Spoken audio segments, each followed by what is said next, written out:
Я играю во много гачи одновременно, каждый день заходя в штук 8-9, и мне хотелось бы закрепить впечатление о них в этой серии видео. Привет, меня зовут Иска, и я рисую витюбер-модели персонажей из любимых игр. Для начала немного истории. Как меня вообще занесло в этот прекрасный и такой увлекательный мир гача-игр. Все началось с Геншина, хоть только и спустя год с его релиза. Игра наделала много шума, многие советовали ее, как мне лично, так я и просто рандомно натыкалась на посты или видео по ней в интернете. Но мне было как-то лень пробовать что-то новое, я в тот момент была занята какими-то другими своими офлайн вселенными. Пока не решилась взяться за нее ради съемки контента на YouTube. Начала как раз к годовщине Геншина в октябре 2021 года. Всем привет, и да, вы угадали, это Геншин. У микрофона Velvet Law, и мы начинаем. В итоге канал тот с контентом умер уже спустя месяц, а вот в Геншине я играю до сих пор. Вспоминая весь свой путь развития аккаунта в Геншине, самые теплые чувства вызывают как раз таки первые месяцы игры. Когда у тебя на Аке главный ДДшник это Чиньюнь, и ты идешь вместе с ним покорять драконий хребет, с гобой под мышкой, чтобы окончательно не отвалиться от холода. А какие эпичные битвы получались на обычных папоротниках-боссах в коопе с другом, когда мы вместе фармили ресы на наших будущих ивентах. Я буквально мочила врагов за Барбару, а он уже разносил всех за Лизу. Особенно в дождливую погоду, да. Еще до моего первого захода в игру я смотрела геймплей за всех вышедших на тот момент персов. И больше всех мне понравился Жонгли. Он и до сих пор остается моим любимым персом в Геншине. Я готовилась к его рерану, копила ресы, каждые 2 дня ходила майнить Курляпис с Чуньюнем, грабила Курляпис в мире у друга и собирала по крупицам примагемы. Тогда пришло страшное осознание, что для получения желаемого персонажа нельзя полагаться на китайскую удачу, а лучше иметь в запасе где-то 25 тысяч примасов, что для новичка дофигища, учитывая, что у меня оставалось всего 2 месяца до праздника морских фонарей, где он должен был наконец-то появиться. В то время как мой друг гонял за боссами уже со своей красивой грациозной улочкой. Ждать рерана желаемого перса – это самое невыносимое в гачах. Одно дело, когда ты крутишь свежего нового перса, а другое – ждать его год и больше, не зная точно, когда его надумают зареранить. Тебе нужно все время держать наготове мешок своих запасенных примагемов и ни в коем случае не отвлекаться на других персов. И я не удержалась. Мне вдруг понравился Сяо, чтоб его, за один баннер до моего долгожданного Жонга. Что ж, кручу, вроде запас есть, кручу, и вот, летит. Она, Лего, моя первая Лего на аккаунте. Я так долго фигачила за Чиньюня, это было нереально сложно. Теперь все резко изменится, Лего же. И это Делюк. Ну ладно, если проигрывать, то хотя бы Делюку, второму по крутости персу в игре после Жонга. Я была почти рада, значит точно получу Жонга следующим гарантом. Уже есть Делюк, а Ксяо заберу на реране через год, фиг с ним. А пока могу еще покрутить ему оружку на будущее, это безопасно и полезно для аккаунта. Через год придется только перса забрать и все. Значит решено, крутим оружку. Крутим, до конца, крутим, ну ладно, крутим. И вот летит, Лего, летит. Наконец-то! И это Сигна Шаньхэ. И тут я расплакалась. Это было слишком жестоко. Это же мои первые леги. Зато Гоба до сих пор ходит довольный, да. Прошел год. Сяо никогда особо не был сильным в прыжках в высоту. А тут его еще пауэркрипнул модненький Скар. Но у меня осталась незавершенная миссия. Выбить Сяо и сделать его абсолютно офигенно сильным. Я дам ему самый критовый арт на аккаунте. Я выбью ему C6 Фарузан и журавлиху для полного счастья. И будет он у меня гордо скакать по 100 тысяч на 11 этаже бездны. Молодец, полгода слива смолы в бесполезный данж определенно стоило того, чтобы выбить вот эти вот 2 смехотворные шапки. И тут мы плавно подобрались к главной, на мой взгляд, проблеме Хойо игр. Это система артефактов. Пока соберешь более-менее адекватный набор с критами для одного перса, этого перса уже успеют слить следующим регионом или пауэркрипом. Конечно, для игры полезно усадить игрока гриндить и искусственно увеличивать твое время онлайна, а вот радость от игры пропадает напрочь. Иногда задумываешься, а стоит ли крутить новую мета-пачку, чтобы задалбываться с ней следующие полгода? На старте игры, по наивности и опыту от нормальных RPG игр, я сознательно оставляла сюжетные задания и личные квесты персов на потом, когда соберется сильная команда с любимыми персонажами, которая будет легко выносить врагов налево и направо, когда не придется ежедневно фармить ресы, и ты сможешь наконец-то насладиться самой игрой и почитать историю. Да, как оказалось, ежедневный фарм и гринд как раз и был тем самым настоящим наслаждением игрой. Общая задумка основного сюжета Дайназумы включительно и истории близнецов была классной. Только вот количество нескипаемого текста с необходимостью тыкать в якобы выбор какой-то очередной фразы ГГшки каждую минуту все увеличивалось и увеличивалось. Потом они добавили анимации персов внутри самих диалогов, что тебе приходилось ждать, пока сможешь переключить реплику о том, что именно Паймон хочет сегодня покушать на завтрак, обед и ужин. В Сумеру стало еще хуже. Это бесконечная петля времени в главном сюжете с повторяющимися слово в слово диалогами и необходимостью тащиться за Дуньерзадой по всему городу по 3 раза.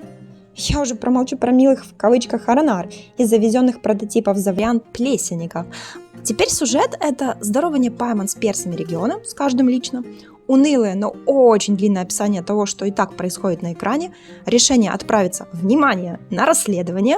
Тут внезапно после 40 минут диалога включается управление, ты идешь за 5 секунд на это самое расследование, тыкаешь в кнопку взаимодействия на земле, и начинается нескипаемый поток текста на час и того больше от Паймон за 30 примагемов. Потом будет ровно 1 битва, если повезет, то сразу с боссом.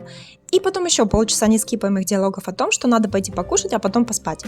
Потом они проснулись, снова пошли покушали и еще попрощались со всеми персами региона, с каждым лично, конечно же, до следующего ивента, который стартнет уже на следующий день, и весь цикл повторится заново. Поздороваться, болтовня, внимание, расследование, 1 битва, поесть, поспать, поесть, попрощаться, ей, 30 примагемов за главу всего-то за каких-то 2-3 часа. И это если еще закликивать пробел по дефолту, чтобы оно все скипнулось при первой же возможности. Заметно, да, что я устала от игры? Очень заметно. Ну, бывает. А я любила эту игру. Особенно, когда она была моей единственной гачей. Особенно потому, что это моя первая гача. Мне нравятся персонажи, некоторые даже очень нравятся. Мне нравится боевка, система реакции. Она до сих пор такая свежая. Да, простая, но такая красочная, уникальная для каждого перса. А персов тут уже 100. Мне нравится этот огромный мир, который за эти годы стал просто нереально огромным. Я до сих пор обожаю просто бегать по миру и собирать сундуки. Я люблю исследовать и наслаждаться этими прекрасными видами. Опустим, конечно, тот факт, что в Натлане без натлановских персов ты никуда не поднимешься и не залезешь. Пока не выкрутила себя Шелонен, ползала по этим отвесным стенам, как букашка, потом плюнула и забила. Я отвлеклась, простите. Как же мне нравится пустынная экономия с ее завораживающей музыкой. Когда разрабы ввели повторное ее исследование и сбор сундуков уже в ивенте, я даже была рада еще раз зачистить всю карту в своей самой любимой локации.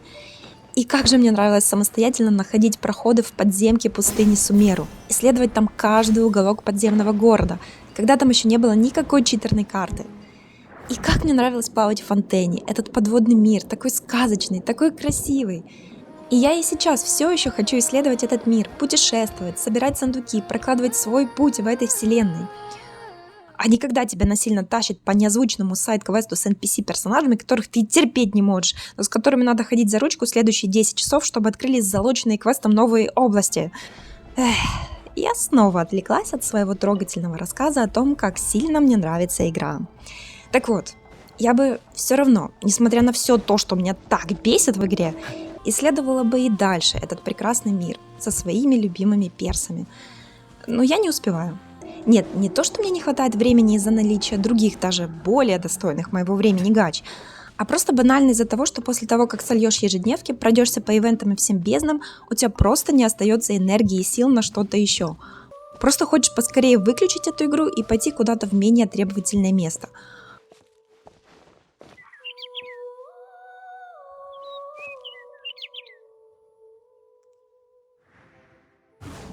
Теперь еще и бездны с виртуалкой Герты копипастят по дефолту в каждую гачу, да.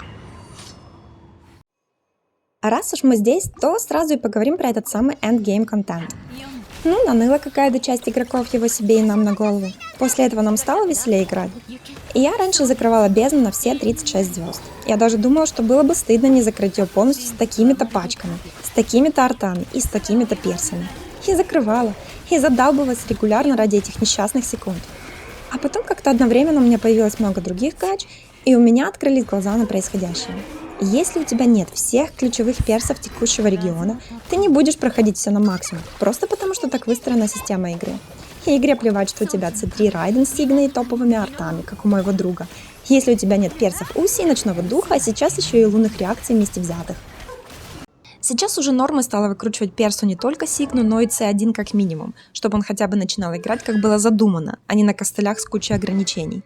А еще в идеале надо выкрутить ему его dedicated, созданных конкретно только под него саппортов, конечно, и их на пробудах, и тоже с сигнами желательно. Так что да, система и структура игры отвратительная, но сам мир и персонажи прекрасны и достойны вашей пламенной любви, если вы готовы терпеть все сопутствующие недостатки. Есть, конечно, еще момент с пропихиванием определенных персонажей от самих разрабов, и это местами сильно раздражает. Но такое встречается во всех гачах, это маркетинг. В Геншине я заметила особую любовь разрабов в свое время к Аяке. Она была первой, которую так упорно впихивали в романтическую дружбу с ГГшкой. Ладно, Аяка давно уже отвалилась, у нее теперь в каждом регионе столько конкурентов, которые вешаются на шее ГГшки. Ксяшник тоже неравнодушен к ГГшке. Ему во время одного праздника морских фонарей даже дали отдельно выйти с ГГшкой на улицу с общей гулянки, и там мило поболтать, даже без присутствия Паймон, которая потом следующие полчаса дулась в диалогах. Ах да, есть еще Ито. Тут я была не против такого повышенного внимания к этим выбранным персам. А вот когда разрабы заставили по сюжету возиться с этой Нахидой, которая за просто так... А потом стала... Вот тут меня вынесло. Я принципиально не буду крутить самого мощного дендра персонажа игры, читерного архонта с прожатием всего одной кнопки. Поэтому мой Хайтам будет играть с милым зайчиком и все равно во времена Сумеру закрывать эту долбанную дендра бездну под Нахиду на все 36 звезд. Просто из принципа. Настолько сильна моя ненависть.